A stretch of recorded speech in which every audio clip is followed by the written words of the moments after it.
روس اور مسلمان۔ روس میں 1,61,00,000 مسلمانوں کا بھی ملک ہے۔ یہی وجہ ہے کہ روس OIC کا مبصر رکن ہے۔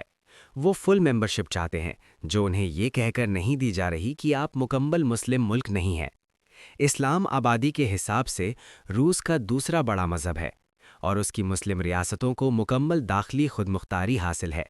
چنانچہ وہ اپنی مقامی پارلیمنٹ سے منظور شدہ اسلامی قوانین کے مطابق زندگی گزارتے ہیں۔ روس میں اب آرتھوڈاکس عیسائیت ہے۔ اس سے پہلے سوویت یونین کے دور میں مذہب عیسائیت پر سختی کی گئی، چرچ مساجد بند کر دی گئی تھیں۔ روس کے سرکاری اعداد و شمار کے مطابق 1991 میں وہاں 120 مساجد تھیں۔ پیوٹن نے اپنے دور میں وہاں 7,500 نئی مساجد تعمیر کروائی ہیں۔